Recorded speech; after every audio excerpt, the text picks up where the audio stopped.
2 mars 2026, quelque chose en toi cherche à se poser. Après des mouvements intérieurs récents, tu ressens le besoin de stabilité, mais pas une stabilité rigide. Une stabilité vivante, choisie, consciente. Tu peux ressentir une fatigue calme, différente de l'épuisement. Ce n'est pas trop, c'est assez, comme si ton corps et ton esprit te disaient « Arrêtons de forcer, regardons ce qui tient vraiment ».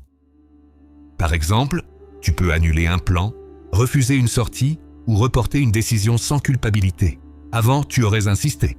Aujourd'hui, tu écoutes ton besoin de confort intérieur. Le taureau est profondément lié à la sécurité. Ce jour-là, tu réalises que certaines sécurités que tu maintiens sont devenues des habitudes plus que des soutiens réels.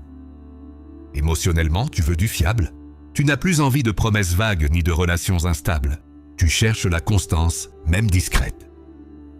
Tu peux penser à une relation où tu te demandes « Est-ce que je me sens vraiment en paix avec cette personne ?» ou simplement rassuré par l'habitude. Cette question est délicate, mais nécessaire. Tu es fidèle, parfois trop. Le 2 mars 2026, tu peux sentir que t'accrocher coûte plus cher que de t'adapter. Lâcher ne veut pas dire perdre, mais alléger. Professionnellement, tu ressens un besoin de ralentir ou de mieux organiser ton énergie. Le taureau travaille mieux dans la continuité que dans la pression. Par exemple, tu peux refuser une tâche supplémentaire ou décider de finir proprement ce que tu as commencé avant d'accepter autre chose. Ce choix te redonne de la solidité intérieure. Ton corps te parle clairement. Tension dans la nuque, besoin de repos, envie de nourriture simple ou de silence. Il réclame de la douceur, pas de la performance.